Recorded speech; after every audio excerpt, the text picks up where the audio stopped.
All right, guys, went back today going over my revolver collection. Everything from these micro, tiny, compact revolvers all the way up to some Smith & Wesson 500 Magnums, big bores, and everything in between. We're going to be discussing a lot of things that I think that you should be adding to your collection if you're interested in revolvers, some unique items, and things I've fallen in love with over the years. We'll also be talking about the practicalities of shooting revolvers, and if you want full reviews, overviews, and FPV views of these, definitely subscribe to the channel, click that notification bell, and go back through the shorts backlog as well as the full video backlog to take a look at these. I'm actually going to be breaking them down into sections, starting with the micro revolvers and 22 revolvers, so let's dig into those and step it up through the different categories. So here are some of my favorite 22 long rifle and 22 short revolvers that I've pulled out of the collection. And this is not an extensive overview. I've actually got a lot more Heritage Rough Riders and NAA revolvers in the collection, but I wanted to give you a cross section of what I like. And again, if you want to see some of those other ones, definitely check out that backlog of videos. Starting with one of my favorite revolvers in the collection because it is so tiny, the North American Arms 22 short, probably one of the smallest production revolvers that anybody can easily obtain. Anything smaller than this, I'm just unaware of. That's kind of off the shelf and still manufacturable. Something like this shoots 22 shorts and it's a really awesome pocket piece. And then the cool thing about the NAA revolver collection is that it steps it up even all the way up to a 22 mag and different variations of the platform. They even have more interesting versions of the 22 mag like this Black Widow, the Pug, and different tip up and swing out revolver designs. And they even have things like this belt buckle revolver that comes out of the belt buckle to be used for a practical firearm. The next thing I want to discuss is actually the Heritage 22 lineup of revolvers. Not the most elegant and refined revolver, but a true workhorse of the single action 22s and a great one to add to your collection. I'm not going to be spending a ton of time on each of these because we've got so many to look at, but I do want to discuss the classic Ruger Single 6. I think everyone needs a Ruger Single 6 in their collection, a great plinker down at the range, and this does have a little bit more of the refinement, fit and finish that you would expect from a Ruger, as well as that Ruger lifetime warranty. Getting into practical 22s, if you really did want to use a 22 for personal defense, the Smith & Wesson Airweight or Air Light is an all-aluminum frame 8-shot 22 revolver. This particular version, if we can zoom in right there on that cylinder, is going to be the 43C. It's got a really nice high-vis front sight, ultra lightweight, can slide into your pocket, and out of all of these is probably the most practical revolver for home defense or personal defense when it comes to 22s. In the revolver category. Definitely fight it out in the comment section if you would ever trust your life to one of those. And another incredibly cool, not quite sure how practical revolver is the switch gun. This actually switches out like a switchblade and it's a single action only revolver, just like some of the NAA micro revolvers that we've already looked at. It really locks up solid when it deploys. It kind of springs out there and it is just a blast to take down at the range. Again, if you want to see some of these in actions, definitely check out some of the shorts on the page. But now on to the next category, 38 and 357 snub-nose and collectible revolvers. Now let's take a look at some of the more collectible firearms in my collection, whether they be 38, 32, 357, or even 22 long rifle, and that's what I want to start off with this model 617. This is really cool because, again, it's a larger capacity 22 long rifle revolver, and it's a crossover because this one still is a little bit more collectible than some of the other 22s that I had laid out in front of me before. It's also incredibly heavy, making it for just a smooth shooter down at the range. Smith makes a really good revolver, and these are a little bit harder to find, so it kind of bridges the gap into that collectability. Now, I also have some different Smiths, and this particular one is in 32, and it gives you an extra shot over the 38 Special. I kind of like these because it harkens back to some of the old gangster belly guns that were used back in the day, and I love having an old collectible Smith. You also can't have a collectible Colt collection or a collectible revolver collection without a Colt. This one is a Colt Detective Special, and I've got a few different Colt Agents, Detective Specials, and different Colt Snubnose revolvers in the collection. Now again, I didn't pull all of them out, but this is a good representation of what I like to collect. Some of the agents are exactly the same as this, but they're an aluminum frame design 38 special, making them incredibly nice to carry. I'm really fond of the Detective Special, just a classic Colt Snubnose revolver that still functions great today down at the range. When we are talking about functional revolvers, this is another Model 686 that I absolutely love. This particular one is, again, a 6-shot 357 Magnum, but it's more of a snub-nose design. This one also tends to be a little bit more collectible, but it's still functional and practical down at the range for an actual defensive revolver chambered in 357 Magnum. Another one I want to discuss is not necessarily so collectible, but a very functional revolver. This particular one, why it made it to the collection, was because this Model 605 was completely done over and polished. It's one of the smoothest Tauruses I've ever felt. So I picked this one up used, but it was in like new condition, better than new condition, because it was completely done over and worked up, and that's why it earned the spot in the collection. The Taurus 605 is a great high value and budget revolver, and if you're interested for full reviews of high value and budget revolvers or premium revolvers, again, I've got a lot of videos on that. And then part of my collection is World War II revolvers, including this Colt Commando. This one's 38 special, and it is in absolutely perfect condition. When I found this one, I knew I had to grab it and add it to the collection, and I've really fallen in love with just the old school classic Colt collectibles, as well as some of the Smith models like the Victory versions that I've got in the collection. But again, just wanted to pull out one as a cross section of the revolvers, or we'd be here all day if I pulled out every single one.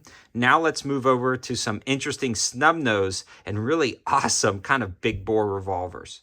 And next up is a look at some of my snub-nose revolvers, starting with some of the most practical revolvers, a lineup of the Smith Airweights. Now this particular one is the 638 with the shrouded hammer. There's also the 642 and 442, which are great concealed carry 5-shot 38 special revolvers. Nothing fancy, but no revolver collection is complete without a Smith Airweight, so I wanted to bring it up. But probably one of my favorite revolvers in the entire collection is this guy right here. This was definitely a dream gun of mine. The Smith & Model 357 Magnum 327. This is a scandium framed 8-shot revolver, and it reminds me of those cap guns I had back when I was a kid. They had the brown grips, the two-tone finish of the black and silver frame, cylinder, and barrel, and they took 8 rounds of caps, those little red caps. Did anybody have this cap gun? Please let me know in the comments section below. As soon as I saw that this revolver existed in adulthood, I knew I had to grab one, but at the time they were well over $1,000, and I felt like it was impossible to get to the collection. Through some trading, through some looking, and through some finding, I added this one to the collection, and I couldn't be more pleased. I love taking this down at the range, and I've got some full reviews on this, as well as YouTube shorts where we shoot different things with this revolver, but I've absolutely fallen in love with it. Is it the most practical? Probably not, but it's probably one of the coolest revolvers I have in the collection. If you're looking for a more functional 357 mag 8-shot snub-nose, this guy right here, the Model 627, is an 8-shot all-steel frame gun with wood grips. This one's a little bit more practical down at the range, and since it's a performance center, the trigger on this thing is spectacular.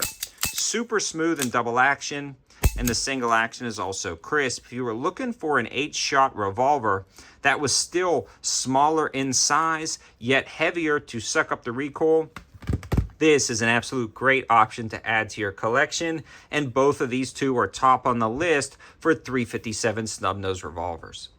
The next thing I want to discuss are my Optic-ready 357 Magnum large barrel revolvers, and two of my favorites that I've seen is the Taurus Raging Hunter series with the pick rail at the top. This one is a double lock design, and it holds 7 rounds of 357 Magnum with the pick rail at the top. I've added some of the Sealy Bull X Pros, and they are just a beast of an optic for a beast of a gun. This thing absolutely absorbs recoil with the compensator at the front, and that monolithic pick rail at the top of the barrel allows you to add optics wherever you want. This one is actually a practical hunting firearm, especially with 7 shots of 357 Magnum, a halfway decent trigger, and an amazing build quality. This is a great way to add something like this to your collection, especially if you don't want to completely break the bank. A lot of times you can find these new for well under $900 and used for sometimes $700, so it's a good opportunity to grab a unique revolver that won't break the bank. Now, on the other hand, the Smith Competitor. This is a 357 Magnum competition model 686, and this one is a 6-shot revolver, all steel frame gun with a weighted barrel system that can be removed and tuned specifically for competition. This one features more of a weaver rail at the top, so it requires a different lockup than a traditional pick rail, so a little bit harder to add optics to, but this is truly a competitive gun. Since it's a performance center competitive gun, again, the trigger on this thing is absolutely spectacular. One of the nicest I've ever felt on a revolver, and the double action is no different. Everything about this revolver screams quality, but you are going to pay up for it. The MSRP on something like this is right around $1,500 or $1,600, but I think it's worth every penny. I actually got mine a lot less than that, right at about a G. It was a good opportunity to snag this, and I'm happy with both of these purchases. And if you grabbed one, I think you'd be happy too. And finally, on to the big bore revolvers. The first one I want to look at is this guy right here. This is the Taurus Ultralight made out of titanium, a double locking 44 mag. Holds 6 shots of 44, and this thing packs a punch. It's got a ton of snappy recoil because it is so lightweight. Look at the barrel and barrel shroud on this revolver. You pull this out at the range and it definitely turns some heads, and overall the performance is great. I love taking this down to the range and I love blasting with it, but it's definitely an interesting revolver that's not necessarily practical, but an absolute flamethrower and blast down at the range. If you want something a little bit more practical, although I don't know how much, the Taurus Raging Judge. This thing is chambered in 454 Casull, but also fires 410 shotguns and 45 long Colt. It is a double locking cylinder, all steel frame gun, and when you cock the hammer, you can feel the momentum of the cylinder, almost want to rotate the gun in your hand. This thing is heavy. It's a beast, and it's one of the coolest Judge revolvers that fires 410 shotgun shells that I've ever had out to the channel or fired. It is definitely a great conversation piece and a really awesome 454 Casull / 410 shotgun shell firing revolver. And no collection is complete, or no revolver collection is complete without a Smith & Wesson 500 Magnum. We've got 2 to look at today. This is the compensated 500 Smith & Wesson Snubnose, and I've been blasting a lot of different things with this, including bowling balls, body armor, ballistic panels, the list goes on and on. It's fun to shoot down at the range, and it's actually very manageable with that shorter barrel and compensator. And the final one that I want to discuss in the 500 Smith & Wesson category is the full-size 500 mag. This is what you generally see when you look up a Smith & Wesson 500 mag. The long barrel version, this one is also compensated. A lot of people will say they're very hard to control the recoil, but with standard loads, they're very manageable if you've shot revolvers before. Just get a good grip, bear down, don't limp wrist it, and you'll be good to go. I love having these in the collection, and to see the damage they can cause is just an absolute blast down at the range, whether you're shooting water jugs, watermelons, or whatever you can think of. Now, if you head over to Kentucky Ballistics, I'm sure he's got a really awesome big bore revolver collection that would beat out mine. But overall, guys, I want to bring back some of the old YouTube habits from back in the day. When I first started the channel, a lot of guys would issue challenge videos, and I would love to see another challenge video where you guys brought out your own revolvers if you had a small YouTube channel or you wanted to make your first video and thought about doing YouTube for a while. It's great to see other people's collections, and it'd be really interesting if you tagged me in some of your posts, whether it be a simple Instagram reel, an Instagram post, or even a YouTube video. I'd love to see your revolver collection. Let me know your thoughts in the comment section below. Did I miss out on something? What would you take from this collection, and what would you leave out from this collection? Thanks for watching, guys. Have a good one.